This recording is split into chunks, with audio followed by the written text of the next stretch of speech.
Hi, I'm Yan Tong. Our group will be presenting LECM Assignment 2 Part 2.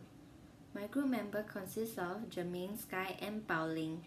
So for our outline, firstly, we will talk about our case scenario, followed by behavior analysis, strategies, conclusion, and references. So now I'm going to talk about the case scenario that we are using, which is case scenario 1, block play center. At the block center, Chris and Lee made a sword-like weapon out of Lego bricks, after which Chris pretended to be a superhero and started chasing Lee, which acted as a villain. While running down a straight path in the classroom, they pretended to shoot at each other and made loud bang bang sound. Meanwhile, James, Eden, Ethan, and Frederick were excited that they had made a tall tower using a wooden bricks blocks at the center. Damien, who was in the reading corner next to a block center, heard the boister. He entered the block center and wanted to join the four boys, but the four boys asked him to go away. Damien then kicked the structure that the boys built, such that it toppled over the hard floor and created a loud noise. So for our behavior analysis, we'll be talking about the levels of mistaken behavior, principles of effective organization, and selecting and displaying of materials. Now I'll be talking about the levels of mistaken behavior. Chris and Lee are at level 2 of mistaken behavior, superhero, and socially influenced. As seen in the case scenario above, Chris and Lee are emulating superheroes and villains' actions. At that point of time, they are combating with one another using the Lego brick sword, where Chris pretended to be a superhero and started chasing Lee, who acted as a villain. Their actions can be supported by the article. Children actively identify with a current popular media characters, emulate the figure's actions, and become overly aggressive in their play. And for Damien, he was at level 1 due to involvement because in the case scenario, he was affected by the other four boys' rejection to let him join into the play, and after being rejected, he kicked the structure that the boys built.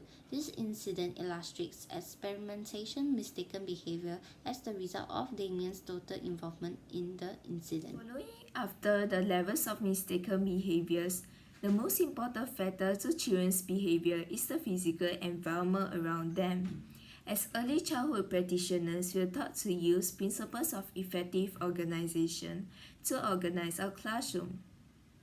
Mistaken behavior identified for the Chris and Lee part is the running about in the kindergarten 2 classroom. According to the principles of effective organizations, long straight pathways in the classroom is an open space without any furniture to obstruct the pathways, and thus it could allow for or encourage running behavior in the class. Moving on to the second part of the scenario, Damien displays aggressive behavior when he was rejected by the four boys to join into the play. This resulted in a mistaken behavior, which is the kicking of the structure. Damien, who was in the reading corner, was exposed to a noise in the block play center, and he got distracted for the work that he was originally doing. Instead of referring to Damien as distracted, we can also say that he performed task switching as he switched his attention from the reading corner to the block play center. Damien went over to the block play center and offered to play with the boys. However, he was rejected and he started kicking the structure that the boys have built. Damien was exposed to the noise in the block play center because the teacher didn't separate the noisy area, which is the block play center, away from the quiet area, which is the reading corner. As a result, Damien was distracted, and all this happenstance brings out to Damien's display of aggressive behavior, which is the kicking of the structure that the boys have built. The mistaken behavior displayed by Damien can also be due to the selection and display of materials at the block play center and reading corner. The materials at the reading corner may not be as interesting as those at the block play center.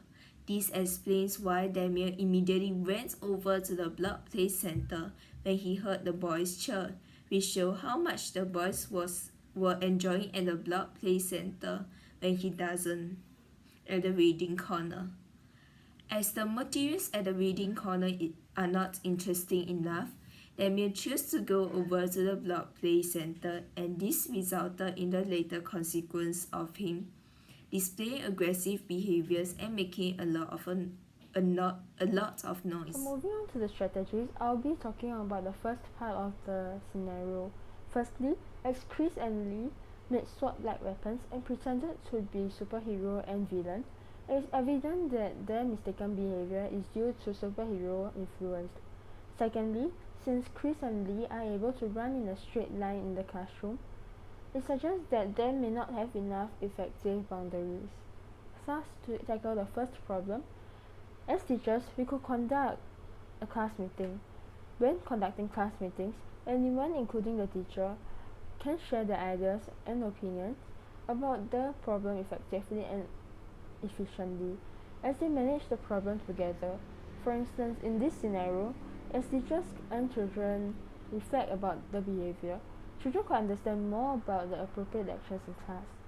This strategy of classroom management is crucial because, according to Hardin, 2014, through this strategy, children are establishing their rules of behavior and maintaining discipline, and it can prevent the rest of the children to be influenced by the inappropriate action. As for the second behavior, the strategy teachers could take is that they could modify the learning centers or rearrange the classroom setup.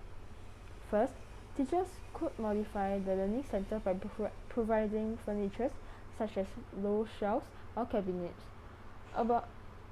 that can divide the space as suggested by Crowther 2016 about the principles of effective organization. In addition, teachers could also rearrange or design a better layout of learning centers. For instance, the area for dramatic center or block play area could be enlarged so that children could have more space to engage in their play.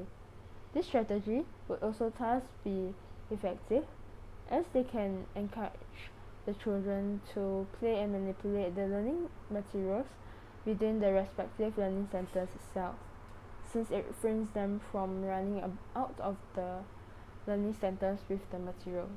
So now I'm going to talk about strategies for case scenario 1 part 2. In a scenario, Damien entered the block center and wanted to join the 4 boys, but the 4 boys asked him to go away. Damien then kicked the structure that the boys built such that it toppled over the hard floor and created a loud noise. The mistaken behavior is level 1 involvement. Damien avoided the unpleasant remark, "Go away," made by the 4 boys, and he reacted by kicking the structure that the boys built, which resulted it to topple over and created a loud noise. As a teacher, to prevent such inappropriate behavior from happening, we should establish rules of behavior to maintain discipline and classroom order. We could use rules of behavior by having rules about the language of negotiation. By doing that, it creates a less need for aggression as a learned behavior. Furthermore, we could better help the children by changing our classroom arrangement. According to the principle of effective organization, we should separate noisy and quiet area.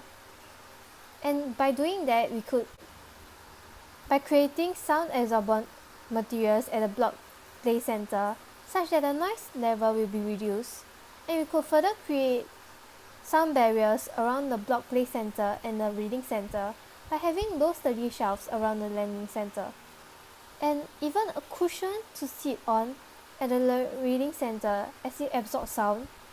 We could use all these strategies to better help the children to have conducive environment to play and enjoy reading. In conclusion, it's very important for us as a teacher to reflect why this child is behaving this way. It may be due to the way that we do things which cause the child to behave this way. We need to broaden up our perspective to think of ways to help the child by changing our classroom arrangement or even changing the way we guide them. Thus, as a teacher, we should try our very best to help the child in different ways. And that's our references. Thank you!